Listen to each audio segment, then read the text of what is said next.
शैतानिर्रजीम औज़ुबिल्लाहि मिनश्शैतानिर्रजीम बिस्मिल्लाहिर्रहमानिर्रहीम औज़ुबिल्लाहि मिनश्शैतानिर्रजीम बिस्मिल्लाहिर्रहमानिर्रहीम अल्लाहुम्मा सल्लि व सल्लिम व बारिक अला सय्यिदिना मोहम्मद व अला आलि मोहम्मद। मेरे भाई और दोस्तों, आप सबको हक़ की जीत मुबारक हो। इमरान खान साहब और शाह महमूद कुरैशी साहब साइफर केस से बाइज़्ज़त बरी हो गए। आज सुबह डिस्ट्रिक्ट कोर्ट्स में 25 मई के लॉन्ग मार्च केस में से भी मैं, खान साहब, शाह महमूद कुरैशी साहब, मुराद सईद साहब, असद उमर साहब और कुछ हमारे और दोस्त बाइज़्ज़त बरी हुए। मेरा सवाल है आज और ये सवाल आज करना बनता है, क्योंकि पहले तो खान साहब पे इल्ज़ाम था, अब बरी हो गए बाइज़्ज़त। अब सवाल ये है कि इमरान खान साहब ने कौम को एक बैनुल-अक़वामी साजिश से आगाह किया और बताया कि बैनुल-अक़वामी तौर पे अमरीका ने ये साइफर भिजवाया कि इमरान खान साहब को आप वज़ारत उज़्मा से हटाओ। अगर हटा देते हो तो हम आपको माफ़ कर देंगे, अगर नहीं हटाते तो फिर आपको सख्त कंसीक्वेंसेस यानी नताइज का सामना करना पड़ेगा। ये काम इमरान खान साहब के नॉलेज में जब आया और शाह महमूद कुरैशी साहब उनके नॉलेज में लेके आए, तो एक रास्ता वो था जो हमेशा उन लोगों का था जो ऐसे रहते हैं, ताकतों के सामने ऐसे हाथ बांध के खड़े रहते हैं, और एक रास्ता वो था जो हक़ का रास्ता है। इमरान खान साहब ने गैरत का रास्ता अपनाया, और ये वो रास्ता है जिसके बारे में अलामा ने फरमाया था कि गैरत है बड़ी चीज़, जहाने तगदो में पहनाती है दरवेश को ताजे सरेदारा।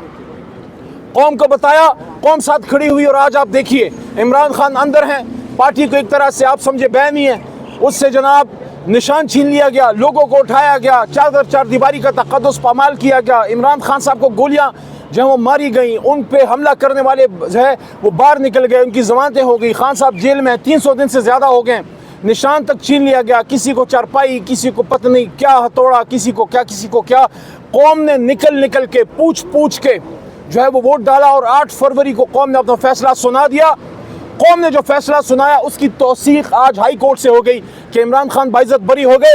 अब हमारा सवाल ये है कि गद्दारी का इल्ज़ाम इमरान खान साहब पे और राज निकालने का, राज की सीक्रेसी ना रखने का और राज आउट करने का इल्ज़ाम लगाया मुहब्बे वतन लीडर पे, कौम के सबसे बड़े लीडर पे।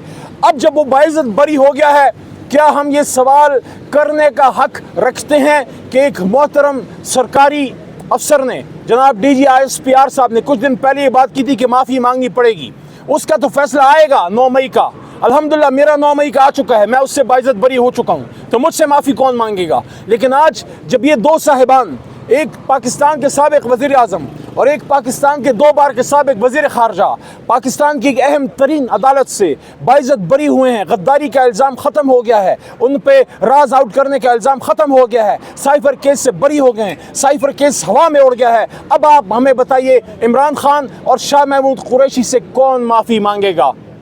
देखिए, इमरान खान साहब ने जो हमूद रहमान कमीशन की बात की, उसको लोगों ने, किसने एक तरह से इंटरप्रेट किया, किसी ने दूसरे तरीके से। एक ही बात थी, और वो बात ये थी कि खुदारा वो गलतियां जो 71 में हुई वो ना करें। हम किसी इदारे के ख़िलाफ़ नहीं, लेकिन हमारा मैसेज ये था, सियासी एंगल से इमरान खान साहब ने बात की, और वो ये है कि जब अवाम वोट डालें उस मैंडेट का को इज़्ज़त दें, उस मैंडेट का ख्याल रखें। वो लोग जो वोट को इज़्ज़त दो की बात करते थे, वो तो पता नहीं किस चीज़ को इज़्ज़त अब देते हैं। लेकिन इमरान खान साहब ने कहा कि मैंडेट की तौहीन जब होगी, मैंडेट को इज़्ज़त जब नहीं दी जाएगी, तब तक मुल्क को, रियासत को नुकसान पहुंचता है। इसलिए 71 से सबक सीखें, और इस बार जिसको मैंडेट मिला है, जिसको वोट मिला है, उसको फॉर्म 47 के एक हवाई घोड़े पे बैठा के हुकूमतें ना बनाएं, क्योंकि जिस हुकूमत के पीछे कौम नहीं होती वो फैसले नहीं कर सकती, वो मुल्क को आगे लेके नहीं जा सकती। इसलिए इमरान खान साहब ने सबको कहा कि आप तारीख से सबक सीखें, और अगर तारीख से सबक नहीं सीखते तो अभी हाल से सबक सीख लें।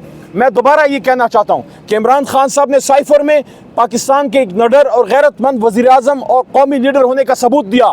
बड़ी अहम बात मैं अब करने एक और जा रहा हूँ, वो ये है, हमेशा इस मुल्क में ये डिबेट की जाती है कि नेशनल इंटरेस्ट क्या है, नेशनल इंटरेस्ट कौन डिसाइड करता है। देखिए, नेशनल इंटरेस्ट के अमीन, पाकिस्तान के 25 करोड़ के मुल्क के अमीन, पाकिस्तान का वज़ीर आज़म और उसकी काबीना होती है, और ओथ हल्फ जब वज़ीर आज़म पाकिस्तान लेता है, उसके हल्फ के 8वें पैरे में, मैं आपको पैरा बाय पैरा आपको बता सकता हूँ कि किस किस पैरे में क्या क्या चीज़ है। 8वें पैरे में वो है कि मुल्क का वज़ीर आज़म ड्यू डिलिजेंस यूज करेगा, वो डिसाइड करेगा कि नेशनल इंटरेस्ट क्या है, क्या कोई बात बतानी है या नहीं बतानी, क्या ये 18वें या 19वें ग्रेड का एक सरकारी मुलाजिम बताएगा या मुल्क का इलेक्टेड वजीर आजम अपनी काबीना के साथ मशवरा करके बताएगा। उसने फैसला किया कि नेशनल इंटरेस्ट ये है कि कौम को बताया जाए कि साइफर का एक साजिश हुई है। और एक आखिरी बात दूसरी, शहबाज शरीफ जो आज वज़ीर आज़म है फॉर्म 47 के, वो 16 महीने पहले भी वज़ीर आज़म थे और ये बात बड़ी अहम है और मैं इसका जवाब मांगता हूँ हुकूमती हलकों से।